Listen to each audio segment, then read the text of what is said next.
All right. Well, good evening. My name is Renee Nicholson, and as the director of the Humanities Center at West Virginia University, I am so pleased to welcome you to tonight's event celebrating Appalachian writers of color.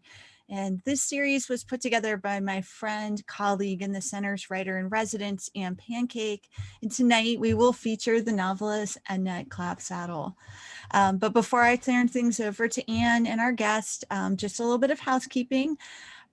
Today's talk is being hosted here on the Zoom webinar platform, and probably most of you are familiar with Zoom webinar events, but just in case, I just wanted to remind people we do invite you to ask questions for our guest today. We'll have the Q&A function, and at the end of the reading, as time allows, I'll do my best to ask questions, and the questions will be public as they're asked. The chat function is not enabled tonight for participants. So at this point, I'd like to turn things over to Anne Pancake. Thank you, Renee. I want to thank all of you for joining us tonight. It's a bittersweet evening as we conclude our series. And I want to thank especially those of you who have attended other events and asked such good questions and offered your enthusiastic support during the QA and also after the events were over. I hope that hearing our writers and scholars has been for you like it has been for me. Moments of light in these dark months and models of the way humans keep creating, loving, and fighting for justice, even in brutal, life-threatening, and seemingly impossible circumstances. Certainly the voice of Annette Clapsaddle is one of those models. We are so honored to have her here tonight at WVU. When I first heard about Even As We Breathe about a year ago, I couldn't wait to read it. I teach both Appalachian literature and Native American literature, so I knew well how seldom we get to read novels from the perspective of an Indigenous Appalachian. With its highly original premise, its rich settings, and its gripping plot, Even As We Breathe lives up to its promise. Many revered Appalachian novelists have celebrated it. Charles Frazier calling the novel a splendid debut, Lee Smith describing it as a revelation, and Silas House naming Clapsaddle a major new voice in Southern literature, and I certainly agree with that. Annette Clapsaddle, an enrolled member of the Eastern Band of Cherokee Indians, holds degrees from Yale University and the College of William and Mary. Her first novel manuscript, Going to Water, is winner of the Morning Star Award for creative writing from the Native American Literature Symposium, and a finalist for the Penn Bellwether Prize for Socially Engaged Fiction. Even As We Breathe is currently a finalist for the Weatherford Award in Fiction, a recognition that goes to the best Appalachian fiction book of the year, and it was named one of NPR's best books of 2020 and made Book Riot's best of 2022. Some of the places where Clapsaddle's work has appeared include Yes Magazine, Lit Hub, and The Atlantic. She is the former co-editor of the Journal of Cherokee Studies and serves on the board of trustees for the North Carolina Writers Network. Annette lives in Qualla, North Carolina, and after serving as executive director of the Cherokee Preservation Foundation, Annette recently returned to teaching at Swain County High School. Thank you so much, Annette, and welcome. Yeah, thank you. I'm happy to be here. And thank you to West Virginia and the Humanities Center for having me tonight. I have been told that I would start out with a reading, and I selected a few sections that I wanted to share with you tonight. I wanted to start with the prologue for Even As We Breathe, because I think that allows me not to have to give you a lot of background. It really sets the scene for the novel and introduces you to the protagonist, County Sequoia, and the experience that he's about to set out in the novel. And then I'll read from a couple of other chapters. And I think that we've allowed lots of time for some discussion and questions after that. So this is, of course, the novel with all my sticky notes.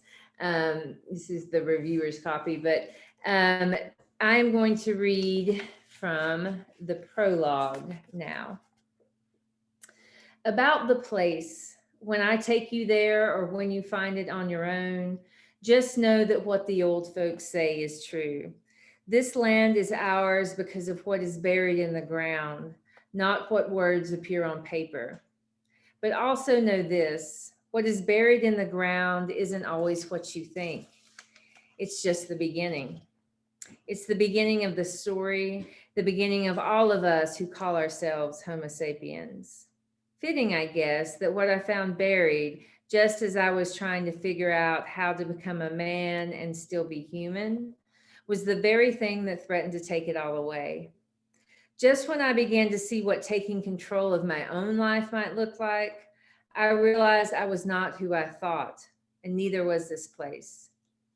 That summer in 1942, when I met her, really met her, before I found myself in a white man's cage and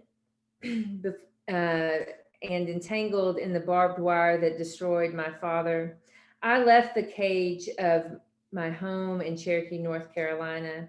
I left these mountains that both hold and suffocate and went to work at the pinnacle of luxury and privilege, Asheville's Grove Park Inn and Resort. I guess I convinced myself that I'd become fortunate by proximity, escape Uncle Bud's tirades and my grandmother Leishy's empty kitchen cabinets just by driving a couple of hours up the road. It sounded good to tell folks I was raising money for college, but the truth was I didn't know what I was doing. I just didn't want to do it there anymore. And if I stayed any longer, I would become rooted so deeply, I might as well have been buried. My plan didn't quite work the way I thought it would. When I got to the resort, I mostly stayed outside, cut the trees, mowed the grass, and helped to dig the holes that would sink signposts for barbed wire fences. Music occasionally seeped from the ballroom, but was muted by thick, lead-paned windows before one note ever reached the perimeter of the property. That's where I first found the bone. I was on my hands and knees, pitching rocks and digging holes. It was just as the inn, like its music, was becoming dulled by wartime restrictions and hushed by lead bullets. The prisoners, who were actually diplomats and foreign nationals, treated more like guests, weren't really known to me yet. That little girl, God bless her soul, had barely even stepped foot on the property, and I was still as free as I ever would be. I squatted there by the fence line along the boundary of the Grove Park property and grasped the bone by its middle, pointing both ends upward, studying its curvature. A bent bauble for my idle adolescent hands to fidget with in the absence of a ball stick or a soldier's rifle. I can't recall playing with many toys as a child. That's probably why the bone spoke poetry to me as a young man. It was smooth and porous, its slight C curved, angled in motion, calling to be grasped, used, a weapon in some primitive function of strength, like a subhuman scythe, though innately human, maybe even the very core of humanity. And now, as I recall the moment out loud, it was an embarrassing indulgence of make-believe for a 19-year-old. It's all right to laugh, I don't blame you. Such an extraordinary object to be inside flesh. It was wholly earthen, not sterile or cellular. It was natural in a way we pray our body is not. Momentary, seasonal, destined for expiration. The bone had lost its story, petrified into a mere alkaline deposit, transient and nameless. I was immediately spellbound by this calcified opportunity to embrace a remnant of life's existence in one hand, dry it, dust it, preserve it, and listen. Buried by a story, and I was the only one on this earth privileged to hear it. County. It seemed to coo my name like the beautiful girls of my daydreams, the ones who never took interest in boys like me. Just as I was yet to know of a certain beautiful girl's power, I was yet to understand the power that bone would wield over my life. I was yet to know how much more I would risk for her, for it. I am bits and pieces of the people I meet, my teacher once told me. Though more accurately, I am of the people and places and creatures.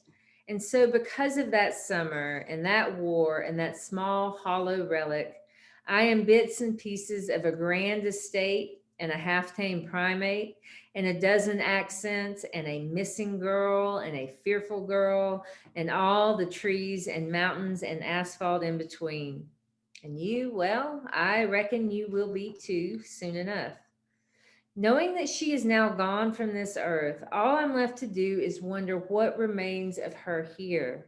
For me, for anyone who knew or didn't know her. What remains what happens to the memories? How long do they survive? I can still see her dancing, head thrown back laughing. If there's one thing old age has taught me, it's that there are many kinds of love. She taught me that sometimes we feel many different kinds with one person. And now it seems possible that love is the only thing that will outlive us all, but only if we continue to tell its story. That prologue came from an exercise I had given myself when I was just kind of generating the concept for the novel. And I sat alone in a small room in a library in a neighboring town. And I gave myself the prompt to write as much as possible on the simplest object I could think of. And so I thought of a clean bone and really pushed myself to write as long as I possibly could about that bone. And what came of that really drove the novel itself. So the prologue of this novel was one of the least edited portions from start to finish of the entire novel. And it led me to think about the elements that we use to create identity. Both for citizenship and community and relationships, all three of those things really. And so the novel itself is divided into sections of bone, blood, and skin in its concept. So the first chapter is preceded by a quote for the first section. And the quote is by Tom Belt, who is an enrolled member of the Cherokee Nation of Oklahoma, but he's a member of our Eastern Band community, a friend, and a cultural leader in our community in Cherokee, North Carolina now.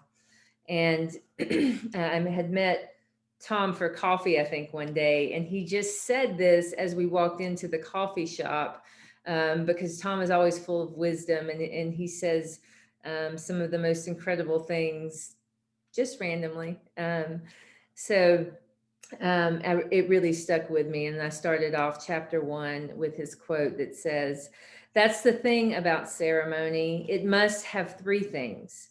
It must be for the right reason, at the right time, and must be in the right place." Even as we breathe is largely about place and how it drives who we are. So this is from chapter 1. I don't remember the day my father died. I don't remember Lishi standing at the clothesline when the soldier came to tell her the news. I don't remember the way she nodded her graying head, turned, went back to pinning shirts and skirts, unable to cry for a long while. I don't remember how relieved Lishi was that his body, under the circumstances, would be returned when so many were not. I don't remember my father's face cradled in the pine casket by one of Lishi's special quilts. I don't remember any of that. Barely 4 months old at the time, I couldn't have. I've reconstructed images from stories and pictures and stitched them into one of Lishi's quilts. I do not remember the paleness of the pine box as it was precariously lowered into the deep earthen hole. I do not remember Preacher Man sprinkling dry specks of red clay on top, an act that later seemed terribly disrespectful to my 6-year-old self when Lishi explained it to me at an aunt's funeral, an act that made me wonder if my father deserved such treatment. I don't remember Preacher Man announcing dust to dust, but he must have. Sometimes I think that I remember smells, but only when I smell them at new funerals. Grease, lilies, tobacco, vanilla, fresh dirt, pine sap. I remember one taste, though it must have just been repeated so many times after that day that I've convinced myself of it. The bitterest salt I have ever tasted. Lishi's tear when she scooped me up and held me so tightly that my open lips smashed into her cheek. You were his, I think I remember her saying. You were mine, I am certain I remember her saying. Even though all of this is surely impossible. I don't remember my Uncle Bud, or rather his shadow jutting from the doorway. But there has always been a shadow between him and me, between him and my father. So it must have been there that day. I don't remember the many different scales of cries from many different throats. Gunshots surely rang, must have been 21, 3 from 7 men. I seem to remember more. Lishi wailed, Bud shouted, garbled and wet. Too young to even crawl, I could swear I remember running past folded arms and hiding beneath one of Lishi's special quilts until a new sun rose and all I could smell was coffee. I awoke to find Lishi had curled herself around me, indistinguishable from her homespun patchwork. That's the impossible memory I've crafted. No amount of time visiting Bud's house changed that. I wonder if the bones of my father were exposed and clean now. I picture a perfect white skeleton, fully intact, framed within the pine coffin, like the one I saw in anatomy class, so perfectly preserved the bones could teach. I know it sounds odd to speak of my father like that, but you have to understand, I never knew him in the flesh. I never felt the breath of his lungs. His memory is as much a skeleton as his body. Yet Lishi was always present. It was as if she radiated, sometimes even radiated right through me. I remember walking in the door after I returned from junior college. I hadn't said a word to her, and I surely hadn't made up my mind if I was ever going back. She looked up from where she sat in her rocking chair, sighed a heavy sigh, and let her hands fall from her quilting to rest in her lap. Oh, counting, she whispered. That is all she said, but I knew she knew everything. She understood far more than even I did about how I was feeling or how I would come to feel. I knew then and there that I wasn't going back because she knew first. She wasn't judging me or even pitying me. She just stirred within me until it was all sorted out, except for the valley that began pimpling with impoverished storefronts. Cherokee was not the Cherokee of today. Cherokee was as mud-chinked log cabins burrowed into mountain hollers, surprising expanses of neat garden rows jutting across rare unwooded land at the end of roughly carved dirt roads, half washed away in the spring and summer and impassable with snow in the winter. But no matter where human life chose to carve its mark on the land, it did not stray far from water, creek, river, stream, or fall. Follow one and you would find Cherokee. You would find the smoke from wood stoves. You would find red clay ground into fine ginger dust coating the surface of life. And you could not find it directly from any highway. To trust a road is still a road when it looks like a creek is not and has never been for the tourist heart. Yet it is only that trust that will get you from a road sign to a home, or in my case, from Lishi's where I lived to Bud's where I worked. Bud's cabin was short of breath, strangled by the dust of his daily existence, by the humid draft of his lungs. He was the only man I knew whose sweat seemed to flow simultaneously from the pores of his body and the foulness of his words. I grabbed the besom from beside the front door and walked out to sweep the porch. I guess you're glad you're a gimp for once in your life. My Uncle Bud sure had a way with words. Weren't for that ski-jawed foot of yours, you'd be knee-deep in Nazis. He tossed a tattered 2-day-old newspaper onto a pile, a collection of 3 months' worth of international posturing and local weather reports, each paper a near carbon copy of the one that lay beneath it. I shrugged. He wasn't asking a question. He never really asked questions. You can thank your mama for that. She was in too big a hurry to get you out. He reminded me of this often. I grunted so the words forming on my tongue couldn't slip through my lips. These were not debates, not even arguments. Bud was Bud, and my only purpose in his mind was to be able to echo in his presence. If I had cared more about him, I might have tried to offer my opinion once in a while. But I found no real victory to earn him as an ally, so I echoed.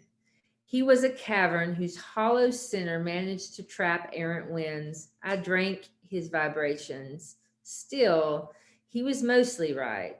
Since birth, the bones of my left foot have conspired against my body's natural compass and collectively pointed outward, tempting me to lead my life in circles. Better a penguin than a pigeon, my mother was said to have remarked when the midwife laid me in her arms. They both knew then that the foot would never fully correct itself. The midwife had seen too many births, and she recounted all similar situations to everyone in attendance. My mother prayed for a remarkable son. She confessed it to the midwife as if she had signed a legal contract with God. These were the stories that Lishi told me, not Bud. Perhaps my foot could have been corrected, but the week following my birth was spent trying to save my mother's life rather than tending to the non-essentials of me. Deep down, I still felt the urgency to protect my mother as Bud placed his irresponsible blame, but I just echoed. I reckon about all your cousins are over yonder. You best believe that means you got twice the work to do round here. Uncle Sam may let you off the hook, but you're going to need more than a twisted flipper to just lay up here all summer. We got a lot of work to tend to for harvest. Or before I leave for school. Yeah, I'm not holding my breath for that one. Bud always spoke like I had shied from work, that I'd refused to cut and hang tobacco or hoe the tater garden or milk Old Bess. My disabled foot translated to disabled resolve in his book. The only work he recognized as work was within his gaze. I would spend hours, overtime even, at the inn, but he couldn't attest to my efforts.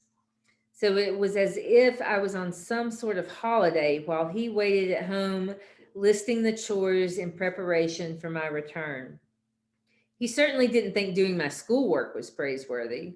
This led me to stop altogether when I was with him. Lishi didn't seem to mind me reading or doing arithmetic at the table. I think she might have even liked it. She said my mother used to write poetry, though I've never seen any trace of it. I'll tell you one thing. Back in my day, you would have had to have more than just one gimp limb to keep you from shipping off to fight for your country. Bud punctuated his statement with the ping of the spittoon. He rubbed his knees, acknowledging his gout flare-ups. He blamed on old war injuries. Again, no proof of that. I rolled my eyes but kept my head down so he wouldn't launch into the long version of his tired lecture. Hell, if it wasn't for guys like me and your dad, this wouldn't even be your country.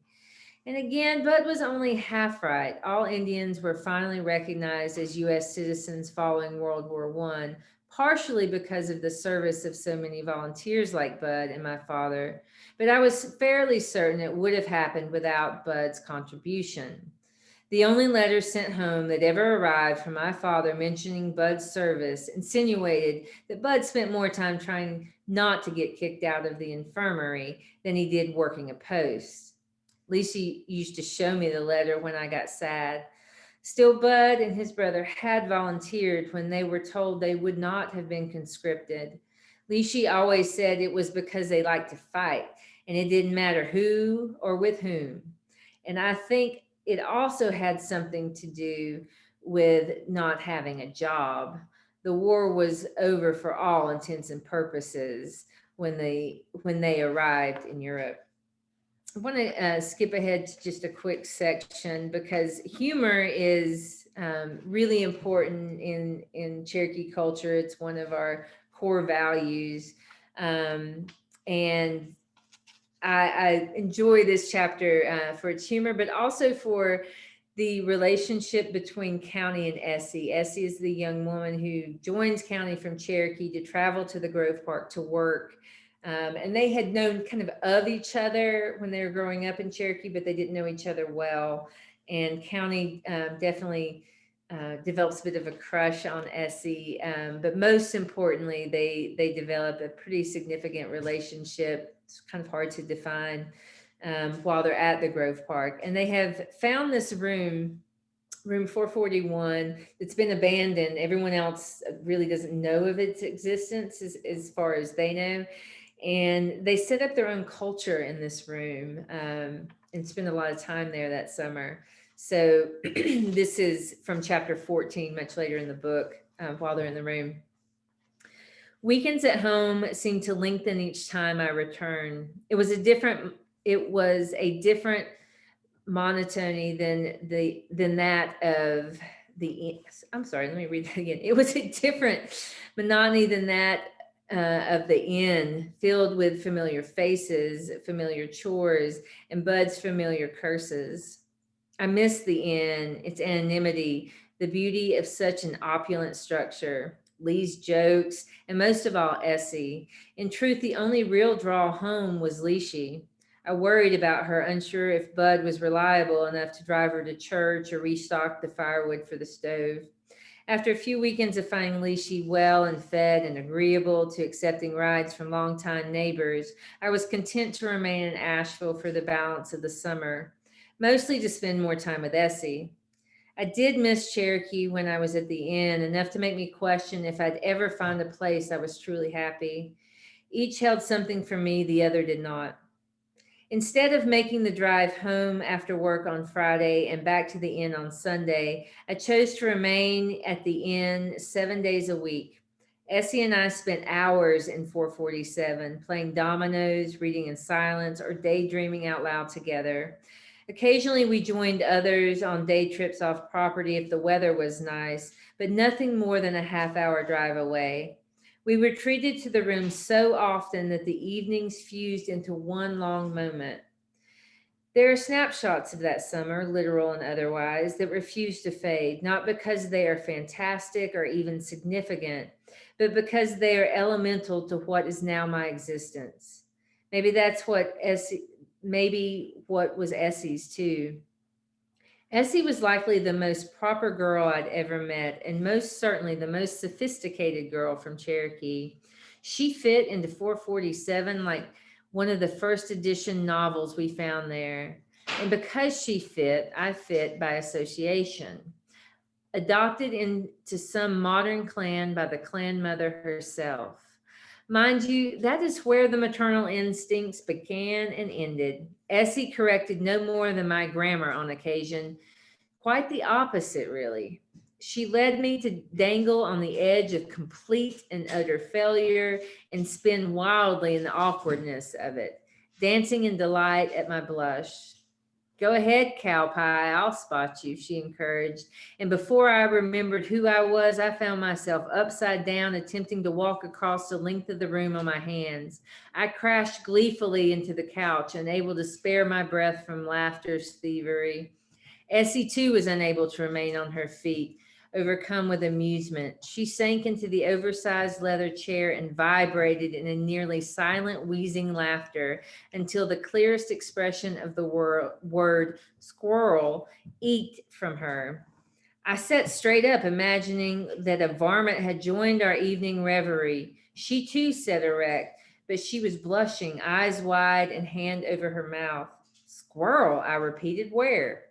Essie didn't answer. Her eyes fell. It was clear that she had not actually heard, that I had not actually heard what I thought I had. Did you just, she didn't move. Essie Stamper, did you just pass wind?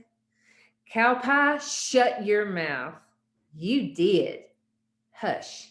You did. County Sequoia, one does not speak like that to a lady. Well, most ladies don't speak through the backsides. She fell into herself, hauling loudly. I know, right? I couldn't help it. You got me so tickled. It sounded just like you said squirrel, or more like you said squirrel. I couldn't finish. I convulsed into the joy of your humanity. Stop it, cow pie. You keep this up and I'll call up a whole mess of squirrels, an out and out scurry. Scurry of squirrels. Essie was always teaching me new words, most of which she likely found on the shelves of 447. My favorite word, though, of all the fancy, sophisticated, highfalutin words was cow pie.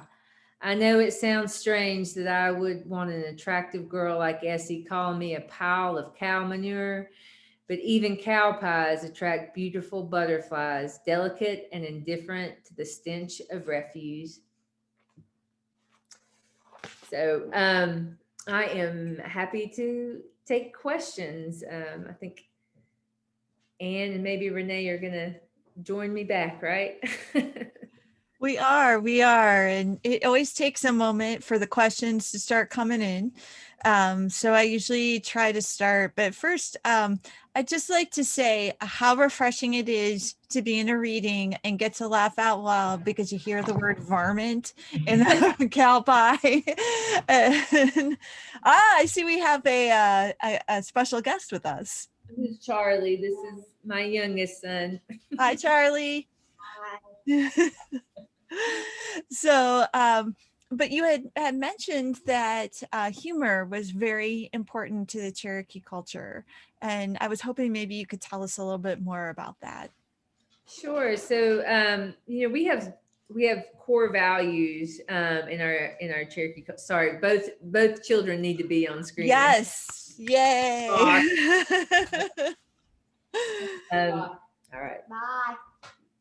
I think you're not needed anymore. I think you're okay. I have a question though. Are they done? They're done, yes. Sorry.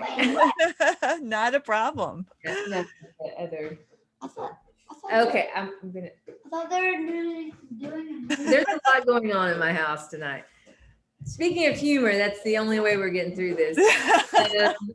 No, so we have 7 core values in our Cherokee culture, and one is sense of humor, and that's not.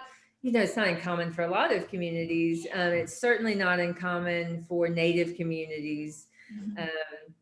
I think when you are a culture that has consistently dealt with just trying to survive erasure, their humor is one of those coping mechanisms. It's integral to our worldview. Even even think back to some of our origin stories, and they're embedded with humor as well. It's not something that has just evolved as a reaction or a survival technique. So I know, if I am in my community and I meet someone new from my community, I know if we're picking on each other, that we're going to get along, that it's a good sign. If we're formal with each other, then there's not a relationship building there. So that's, it's really typical in our community just to pick on each other. We do it a lot. I think other communities do that as well. But that's when we're our most comfortable. Yeah. That's, it's a lot of fun, and it's a lot of fun when, you hear it in the language of the novel itself. So I really appreciated that. And cow pie is a great nickname. All right, he's making sure we're keeping our humor. Oh. He's been through lots of these Zooms, and I think that it's just been more than he can. I understand. I think we all are. He's collectively channeled our Zoom fatigue.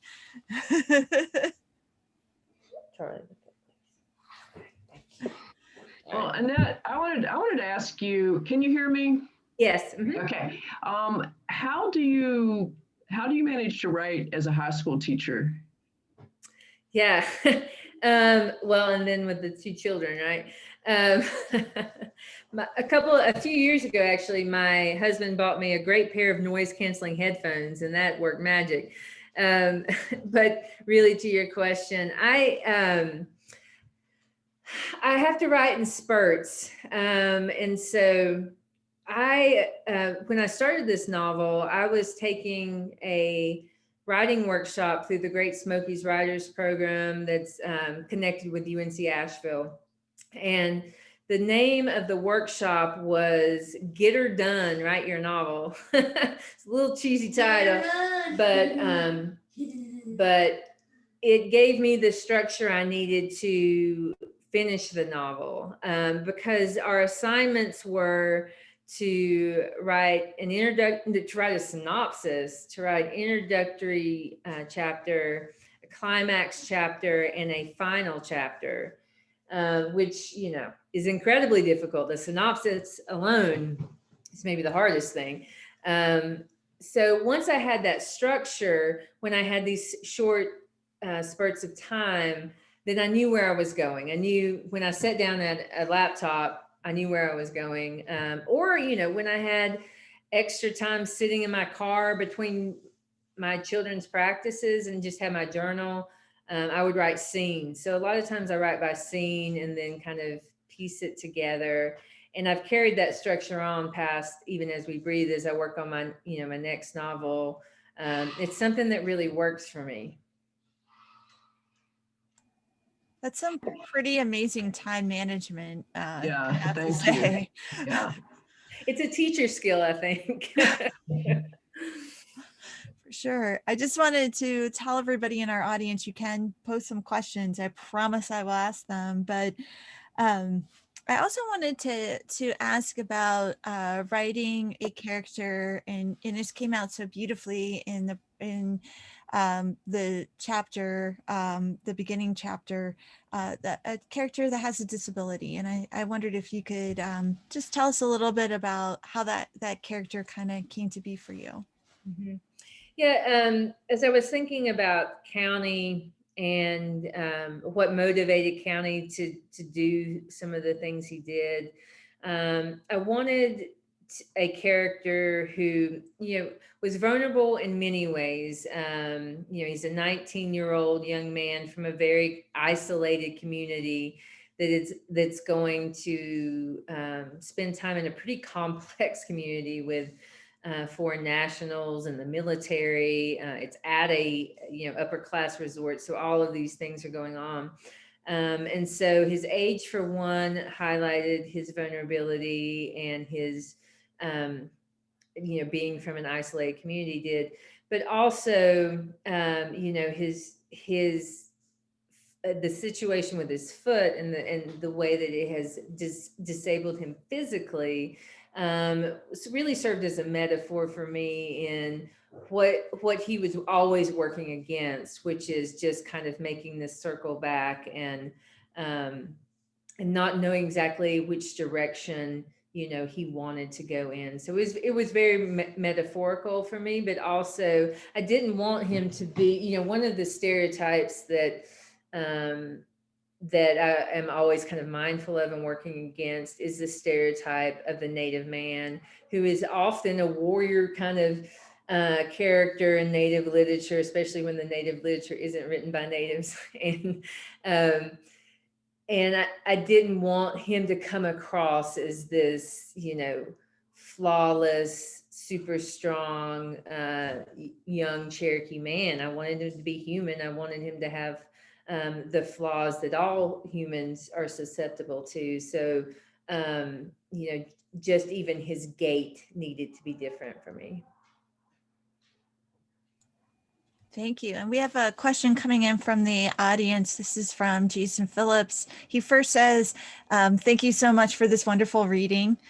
It's always my pleasure to pass on compliments also. So if people want to put that in there, I'll pass every single one along. His question is about kinship in your work and how it draws from both family and place.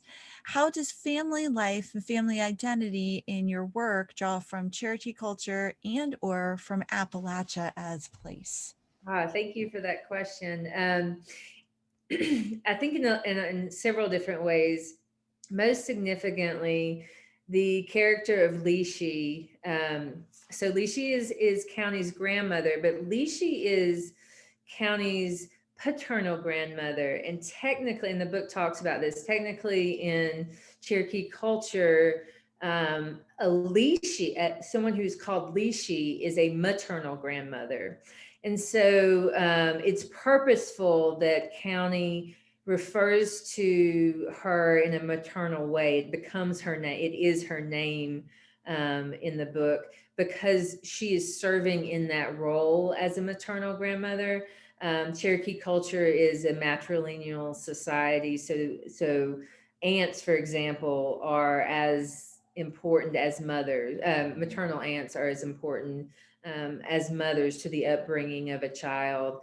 And so the book in general plays relationships, not just familial relationships. And I wanted to think about those in the way they actually play out in our lives, as opposed to the labels that are given. So Lishi has played an extraordinary role in County's life.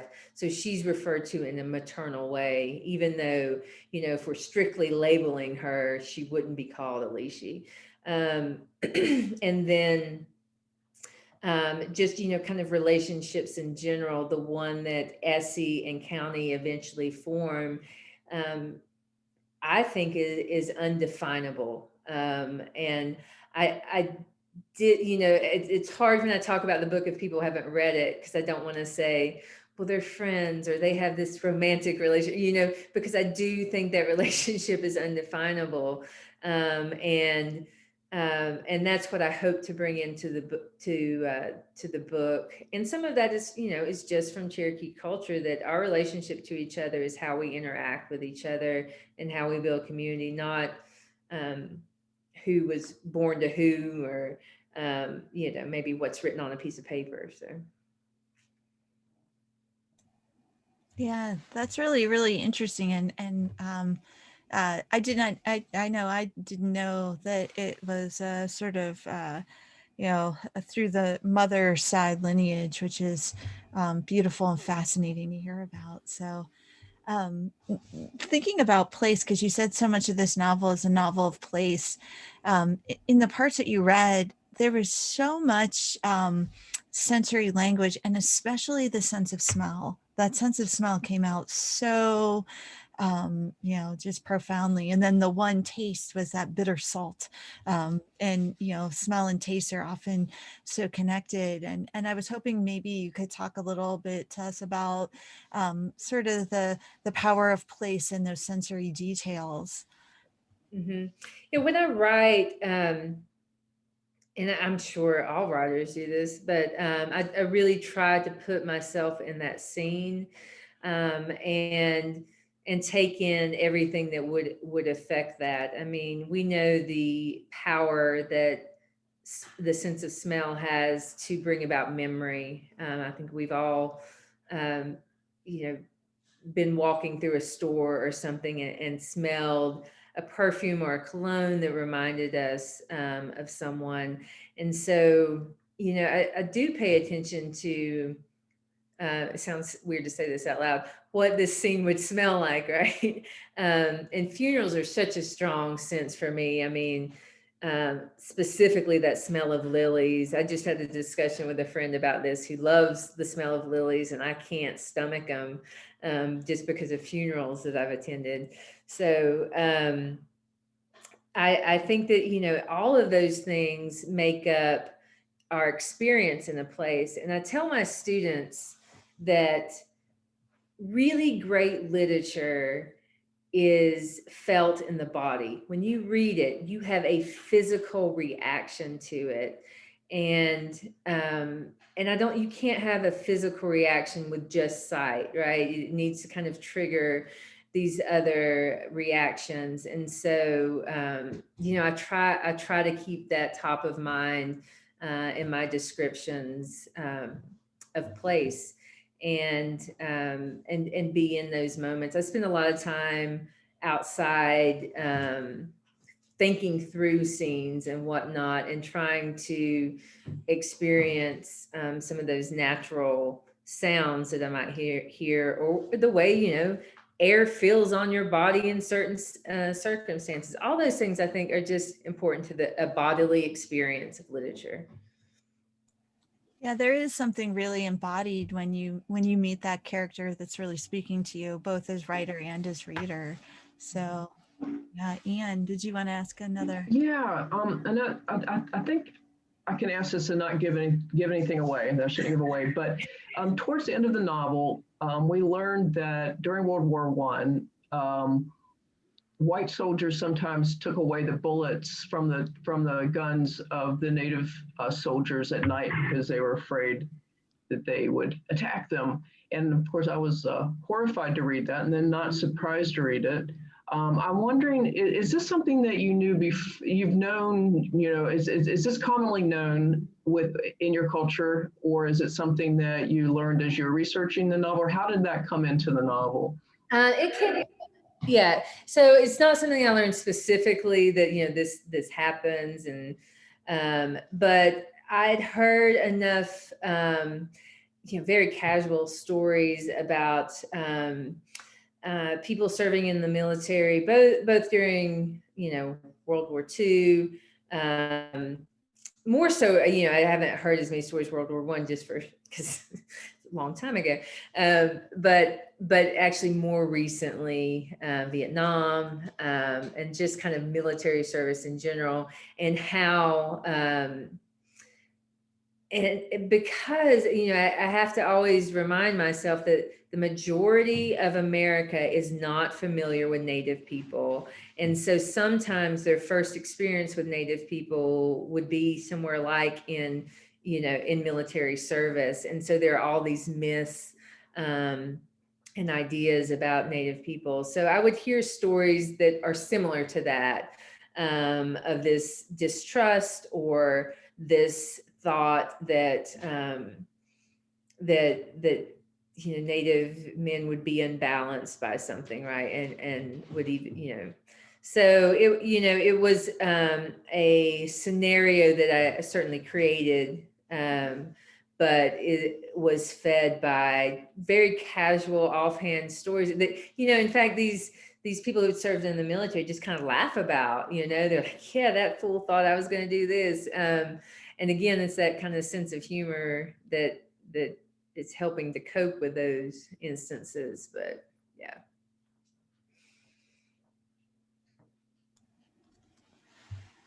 I wanted to ask a question about getting the language right, and especially when you have a narrator who has such a distinctive voice. And one of the lines, and I didn't quite get it all down. I was trying to jot it down, but it's like you were talking about roads, and it's like, to trust a road is still a road when it looked more like a creek. Yeah. And and I was like, oh, I that was a voice that I knew from Appalachia, that I trusted, that also knew, I knew that terrain as well. So I was hoping maybe you could talk a little bit about these language choices and sort of this idea of how do you get it right?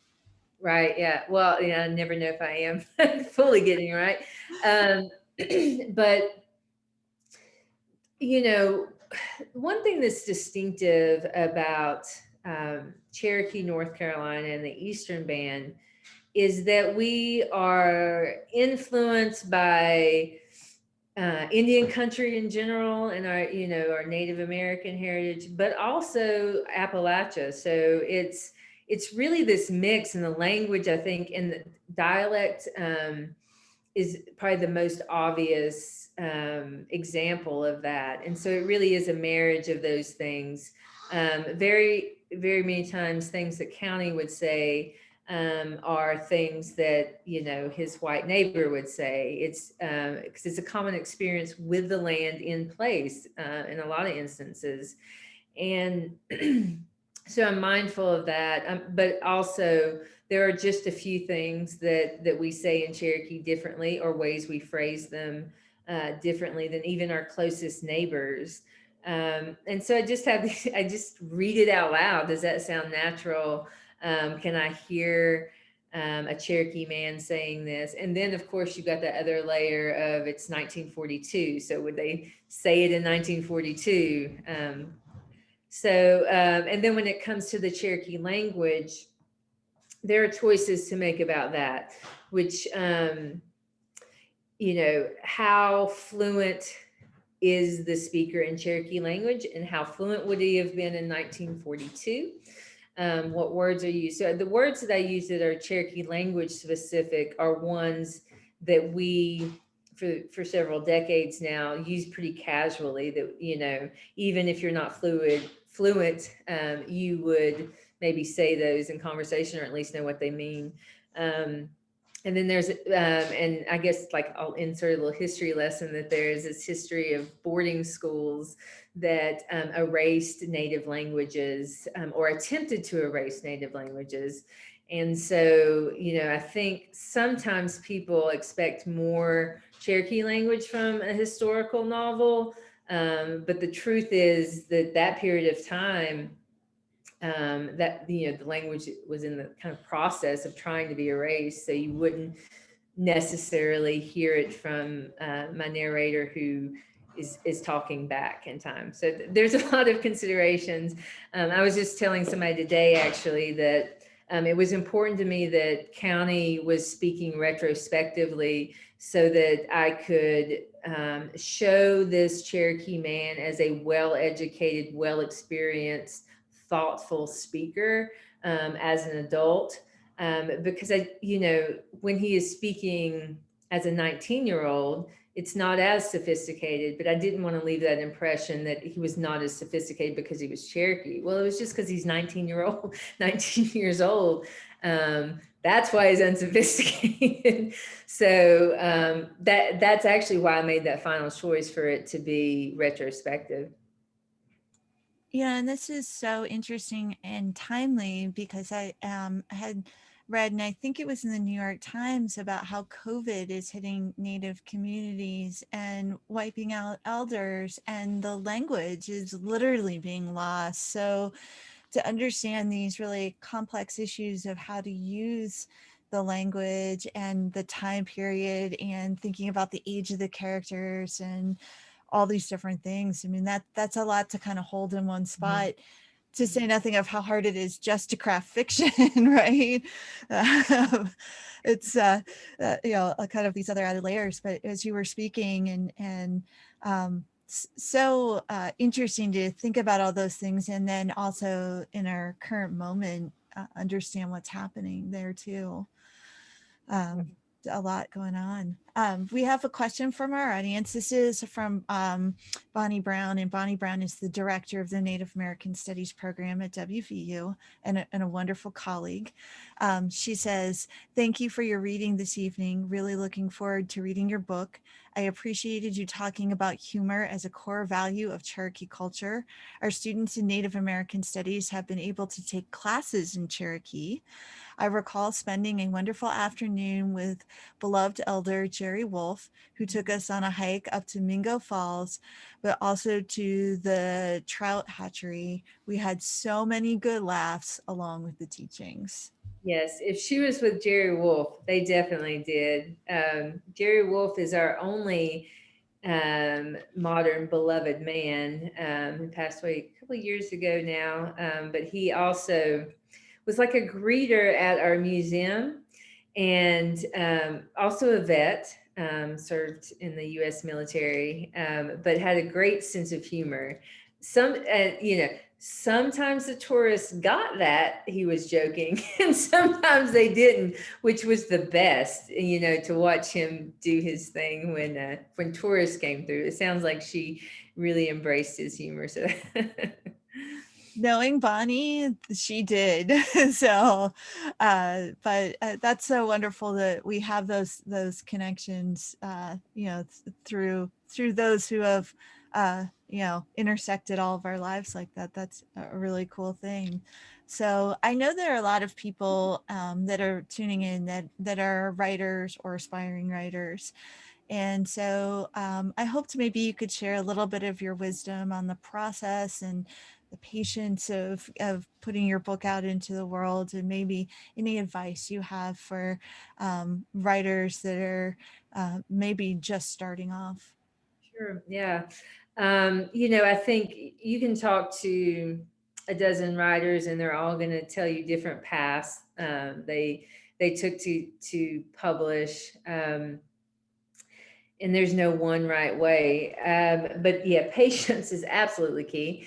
I think that's the number one quality. But I always tell people who are interested that writing workshops are some of the best tools to use if you want to hone your craft and also learn more about the process toward publishing, because you get that feedback, you get that focus, you learn certain skills that really improve your writing. Specifically, I'm a huge fan for lots of reasons of the Appalachian Writers Workshop that the Heinemann Settlement School offers every summer. I cannot say enough about that workshop. My book wouldn't exist if it wasn't for that workshop. And that community of writers is unlike any I've ever known in terms of support. And I've said this before, but there's not a day that goes by that I don't speak to somebody connected with Heinemann in that workshop. So critically important. I know a lot of writers talk about community. That's one way, to kind of seek it out. And community can mean more than just writers who do exactly what you do. I think it's important number one, to read all kinds of work, but also, to be open to sharing work with people outside your genre. I'm fortunate enough to literally work right beside an extraordinary poet. One of my colleagues at Swain High School is Ben Cutler, and he is a phenomenal poet. I can't write poetry. I can't. I mean, I write poetry, but I will never share it publicly. But it's great for us to share our work with each other because we can look at it with different lenses. And that's a really kind of just lucky situation that we work together. But if you can seek that out, and one of the reasons why I mentioned workshops was because if you're listening from a rural community, that's a good way to connect with people, because I'm not in a major city. I can't just go hang out with a lot of writers every week. But I can make connections through these workshops to kind of form that. It's also all really great advice. And I don't know, you had some very lyric passages in your prose, and I mean, maybe we need to get our eyes on those poems. I always said I was not a poet, and then my first book was poetry, so a lot of people kind of made me eat my words. So now I'm careful to not say those things. It's hard enough. I have published some poetry, but it's been a while. Fair. Well, before we wrap up here, I'm going to ask Anne if she has any last questions for you, but this has just been delightful. I feel like I've learned a lot in so many different areas. And I guess this is like when you're at the restaurant, they say it's the last call. So if anybody in our audience has that last question, get it in now. But I will see if Anne has any additionals that she'd like to ask. Yeah, Annette, it was just wonderful. Thank you so much for the wonderful reading, and also for such a dynamic question answer and sharing so much with us so openly. And I do have a question, because I'm very excited, because you mentioned kind of indirectly that you're working on a new novel. So I'm wondering if you can say anything about it. If you don't want to, that's fine. I totally understand. Yeah, sure. I'm happy to. For what I know, it's not. You know how it is, Anne. So it is set in a contemporary time a few years ago. The biggest decision now is it pre or post COVID, because that changes everything. But I think it's going to be post COVID, just because I'm scared maybe to delve into post. It's going to be pre COVID, because I don't want to delve into post COVID, but that may change. So fairly recently, it's set in Cherokee. The protagonist is a female Cherokee woman, mid 30s. I swear it's not autobiographical, by the way. And really, it centers around, I'm taking traditional Cherokee origin stories, and I'm kind of stripping the values and themes embedded in those, and reimagining them in a contemporary setting. So it's an analysis in some ways of contemporary Cherokee politics, and then kind of adding on that lens of how do you view that through these values embedded in our traditional stories. So that's kind of like the framework that I'm working in right now. I know that doesn't say much for the plot, but the main character is going to be dealing with issues of how she addresses land ownership, and then also there's a story, just to give you a little bit more background. Our origin story of our first man and first woman is of Shaylu and Kanati. And Shaylu is the corn mother, Kanati is the good hunter. And so my main character is very much a Shaylu figure. But in our traditional stories, one version is that Shaylu is murdered by her son, and it depends on which version you read, but the character called Wild Boy, who's almost like a trickster character. And so I am in some ways taking that story and putting it in a contemporary context, but not in a literal sense necessarily. If that, I know that's all kind of vague, but I'm in the middle of it. So. No, that's fantastic. That's very exciting. Yeah. It's fun. I'm enjoying it right now, so we'll see.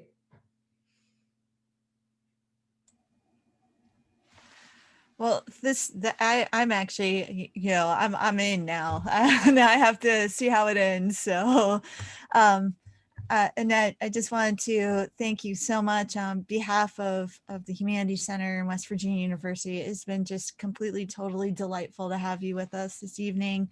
I'd like to thank Anne Pancake for all of her hard work putting this series together. And I'd like to thank all of our folks that are in attendance today. Some of you have been through the whole series with us, and I really appreciate that. And I appreciate all of you who attend any of our events. I wanted to let everybody know we're busy updating our page. We're going to have some new events out there. There's a save the date for March 22nd at 7 p.m. We're going to be hosting Jada Watson, who's a musicologist from the University of Ottawa, and her work explores issues of gender and race in country music. She's completely fascinating. So we'll be posting that link soon on our homepage, humanitiescenter.wvu.edu. And then I also wanted to just mention to folks that our friends at the Center for Black Culture and Research here at WVU are presenting their 2021 convocation keynote speaker for MLK Day. That is tomorrow, though, not on the actual holiday, tomorrow at noon. The speaker is actually a reading, and it's Disha Filyal, the author of The Secret Life of Church Ladies, which was a National Book Award finalist and was published by the WVU Press. For information on how to attend that event, which is open and free to the public, is at cbc.wvu.edu. And with that, guys, I just want to say thanks again. Stay safe, and we hope to see you all again soon. Good night. Thank you.